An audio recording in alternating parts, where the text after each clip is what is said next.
안녕하세요. 책 읽는 스튜디오 엄나잇입니다. 오늘도 저랑 같이 책 읽어요. 오늘 저랑 같이 읽을 책은 파커 제이 파머가 지은 삶이 내게 말을 걸어올 때입니다. 제목이 무척 마음에 드는데요. 삶이 내게 말을 걸어올 때. 가장 나답게 사는 길은 무엇일까? 우리를 이끌어주는 것은 언제나 우리 자신의 인생이다. 내가 해야 할 일이 무엇인가를 묻기 전에 나는 누구인가를 먼저 물어라.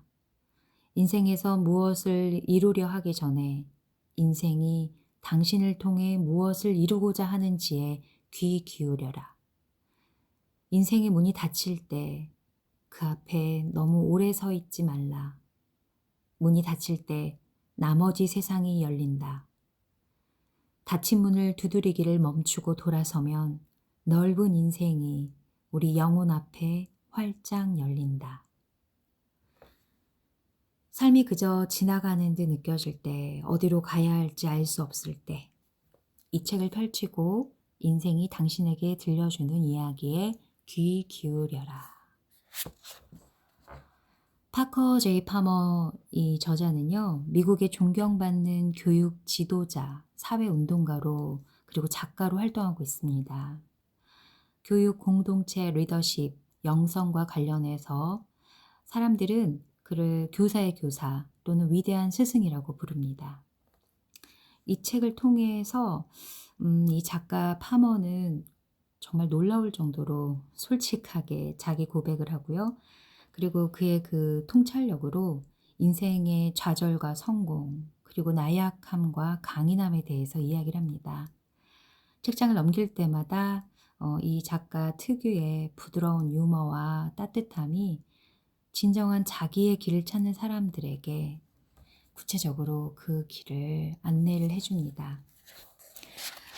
이 책 삶이 내게 말을 걸어올 때 Let Your Life Speak. 제목이 저는 참 무척 마음에 들거든요. 한밤중에 깨어나 지금 내 삶이 정말 내가 원하던 것일까? 를 물으며 잠을 설쳐본 적이 있는 사람들에게 이 책을 바친다고 써 있습니다. 챕터는 첫 번째, 인생의 이야기에 귀 기울여라. 두 번째, 이제 나 자신이 되다. 세 번째, 길이 닫힐 때. 네 번째, 모든 길은 아래로 향한다. 다섯 번째, 다시 세상으로 돌아오다. 여섯 번째, 인생의 사계절, 가을, 겨울, 봄, 여름 이렇게 되어 있어요. 오늘 저와 함께 읽을 첫 번째 챕터, 인생의 이야기에 귀 기울여라. 들어갈게요. 언젠가 저 강물이 얼어붙는 날 스스로에게 물어보기를 내가 어떤 실수들을 저질렀는지, 내가 한 일이 곧 내 인생인지. 사람들이 천천히 머릿속에 떠오르네. 어떤 이는 도움을, 어떤 이는 상처를 주려 했지. 스스로에게 물어보기를 그들의 지독한 사랑이나 미움이 어떻게 달랐는지. 나 그대의 말을 들으리. 그대와 나 돌아서서 저 말없는 강물을 바라보며 기다릴 수 있으니 우리는 알고 있네. 저 강물 속에 흐르는 물살이 숨겨져 있음을. 그리고 지금 우리가 보는 것처럼 침묵을 안고 수마일을 흘러왔고 흘러갈 것을. 저 강물의 말이 곧 나의 말임을. 윌리엄 스탠포드의 스스로에게 물어보기를 중에서 이렇게 시로 시작을 해요. 스스로에게 물어보기를 내가 한 일들이 곧 내 인생인지. 어떤 사람들에게는 이 말이 그저 시인의 말장난에 불과한 무의미한 소리로 들릴 수도 있다. 당연히 내가 해온 일들이 내 인생이지. 그럼 인생이 뭐람? 하고 말이다. 그러나 나를 포함한 어떤 사람들에게는 이 말은 전곡을 찔러 가슴에 파문을 일으킨다. 시인의 말은 지금 내 모습이 진정으로 내가 원하는 인생이 아니라는 사실을 깨달았던 순간들을 떠오르게 한다. 그런 순간이면 나는 얼음 밑을 흐르는 강물처럼 내 삶 속에 숨겨진 진정한 인생을 흘끗 본다. 그리고 시인의 마음으로 의문을 품어본다. 나는 무엇을 해야 하는가? 어떤 사람이 되어야 하는가? 내가 소명, vocation에 대한 의문에 눈을 뜬 것은 30대 초반의 일이다. 그즈음 겉보기에는 모든 것이 잘 되어가고 있었지만 나의 영혼은 텅 비어 있었다. 돈을 벌고 권력을 얻고 경쟁에서 이기거나 자기 자리를 탄탄하게 굳히는 일보다 더 의미 있는 삶의 길을 찾는 사람일지라도 자칫하면 그 여정에서 자기 것이 아닌 인생을 살 수도 있음을 나는 어렴풋이 깨닫기 시작했다. 그리고 내가 바로 그러고 있는 것이 아닐까 두려워하며 한밤중에 깨어나 몇 시간이고 천장만 바라보곤 했다. 당시 나는 내 안에 더욱 심오하고 진실한 인생이 숨어 있다는 사실을 알지 못했다. 더욱이 그러한 인생이 진짜 있는 것인지, 믿을 만한 것인지, 실현 가능한 것인지조차 확신하지 못하고 있었다. 그러다가 우연히 퀘이커 공동체에 전해 내려오는 오래된 경고 하나를 알게 되었다. 내 인생의 목소리를 들어보아라. Let your life speak. 그 말은 내게 용기를 북돋아 주었다. 물론 그때 나는 그 말의 의미를 충분히 이해했다고 생각했다. 이렇게 말이다. 최고의 진리와 가치가 당신의 삶을 이끌도록 하라. 매사에 최고의 진리와 가치를 기준으로 행동하라. 당시 나에게는 바로 그런 삶을 사는 것처럼 보이는 영웅들이 있었기 때문에 나름대로 그 말의 의미를 더욱 구체화할 수 있었다. 나에게 내 인생의 목소리를 들어보아라 라는 말은 바로 마틴 루터 킹 2세, 로자 파크스, 마하트마 간디, 도로시 데이처럼 숭고한 목표를 가진 삶을 살아야 한다는 의미로 다가왔다. 나는 내가 찾을 수 있는 최고의 이상을 늘어놓고는 그 이상을 달성하기 위해 앞으로 달려갔다. 그러나 결과는 참담했다.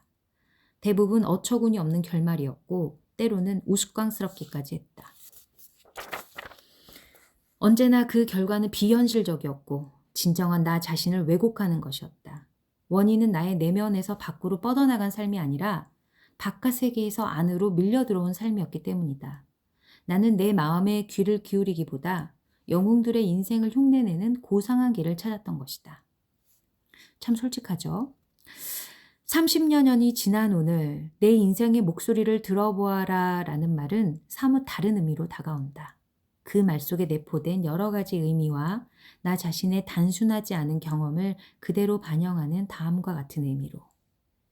당신이 인생에서 무엇을 이루고자 하기 전에 인생이 당신을 통해 무엇을 이루고자 하는지에 귀 기울여라. 당신이 어떤 진리와 가치관에 따라 살 것인지를 결정하기 전에 당신이 어떤 진리를 구현하고 어떤 가치를 대표해야 할지 인생이 들려주는 목소리를 들어보아라. 젊은 시절 나는 내 인생의 목소리를 들어보아라 라는 말을 이렇게 받아들였다. 내가 상상할 수 있는 최고의 가치를 만들어내어 그것이 내 것이든 아니든 우격다짐으로 나의 인생에 꿰맞추어야 하는 것으로 말이다. 혹시 이 책을 읽는 당신도 가치란 원래 그렇게 받아들이는 것이라고 생각하는가? 만약 그렇게 생각한다면 그건 우리가 그동안 그렇게 배워왔기 때문이다. 세상에는 극단적으로 단순한 도덕주의자들이 있다. 그들은 도덕적인 삶이란 베스트셀러 처세서의 차례를 뒤적여 목록을 만들고 그 목록을 일일이 체크해가며 교양 있게 행동하려고 노력하는 것쯤으로 여긴다. 살다 보면 우리가 너무나 미숙한 나머지 무너지지 않기 위해 어떤 가치를 버팀목처럼 세우고 그것에 의지해야 하는 순간이 있기는 하다. 하지만 그런 순간들이 어른이 되어서도 자주 되풀이 된다면 무언가 크게 잘못된 것이다. 남의 인생을 살려고 하거나 추상적인 규범에 의존해서 살려고 하는 사람은 10중 8구 실패하게 마련이다. 나아가 아주 치명적인 손해를 입게 될 수도 있다. 나는 한때 소명을 자기 인생이 원하든 원치 않든 따라야만 하는 단호한 의지의 행동이자 인생의 방향을 선택하는 엄숙한 결정이라고 생각했다. 만약 우리가 어떤 죄의식과 강박증에 사로잡혀 진리와 선의 길을 따른다면 소명에 대한 그런 접근법이 옳을지도 모른다. 하지만 내가 믿고 있는 것처럼 진정한 우리의 자아가 추구하는 것이 완전함이라면 마음에도 없는 소명을 추구하는 것은 자신에 대한 폭력이다. 아무리 숭고한 비전이라 할지라도 자신의 내부에서 길러진 것이 아니라 밖에서부터 부여된 강제의 것이라면 그것은 심각한 폭력이다. 우리 안의 참 자아는 침범을 당하면 우리에게 저항할 것이다. 진실을 인정할 때까지 때로는 비싼 대가를 치르게 하면서 우리 인생을 방해할 것이다. 소명은 의지에서 나오는 것이 아니다. 그것은 듣는 데서 출발한다. 우리는 인생의 목소리에 귀 기울여 그 참모습을 이해하려고 노력해야 한다. 그 참모습이 내가 원하는 인생의 모습과는 상당한 거리가 있다고 해도 말이다. 그렇지 않으면 내 인생은 내 의도가 아무리 진지하다 할지라도 결코 참된 의미를 갖지 못할 것이다. 소명의 참된 의미는 vocation이라는 단어 안에 숨겨져 있다. 소명이라는 단어의 어원은 라틴어로 목소리, voice이다. 소명은 내가 추구해야 할 목표를 의미하지 않는다. 소명은 내가 들어야 할 내면의 부름의 소리이다. 내가 살아가면서 이루고 싶은 일이 무엇인지를 말하기에 앞서 내가 어떤 존재인지를 말해주는 내 인생의 목소리에 귀 기울여야만 한다. 나만의 고유한 정체성을 일러주는 진리와 가치에 귀 기울여야만 한다. 마지못해 따르는 삶의 기준이 아니라 진정한 내 인생을 살기 위해 따르지 않을 수 없는 그런 기준 말이다. 이러한 소명의 의미 이면에는 때로는 소명이 에고의 영역을 침입하기 때문에 에고가 소명의 목소리를 듣지 않으려 한다는 진실이 숨어 있다. 사람은 누구나 일상에서 의식하는 나, 에고와는 다른 인생을 가지고 있다. 타고난 그릇으로서의 나로 살아가고자 하는 인생 말이다. 대대로 전해오는 모든 지혜의 말씀이 가르치는 바가 바로 이것이다. 나의 에고가 보호 마스크와 이기적으로 꾸며낸 이야기로 나를 정의하려는 방식과 나의 참 자아의 실체 사이에는 바다를 사이에 둔 것만큼이나 큰 차이가 있다. 작가는 우리 안의 참 자아와 에고에 대해서 이야기하고 있습니다. 어떻게 자기 인생의 목소리에 귀 기울일 것인가 하는 문제는 연구해 볼 만한 가치가 있다. 우리 문화권에서는 쓸데없이 여러 방면에서 정보를 수집하려는 경향이 있다. 그 문제의 근원이 인간의 영혼일 때는 별 효과가 없는데도 말이다. 영혼은 소환장이나 반대 신문에는 응답하지 않는다. 영혼은 고요하게 그를 받아들이며 신뢰할 만한 상황에서만 자신의 진실을 말한다. 영혼은 야생동물과 같아서 거칠고 활달하며 노련하고 자립적이지만 동시에 매우 수줍음을 탄다. 야생동물을 보려면 숲에 들어갈 때 절대로 요란한 소리를 내며 나오라고 불러대선 안 된다. 오히려 살금살금 걸어 들어가서 한두 시간 정도 나무 밑에 앉아 조용히 기다려야 한다.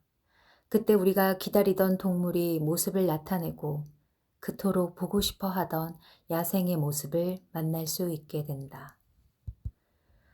앞에 나온 시가 침묵으로 끝나는 이유가 바로 이것이다.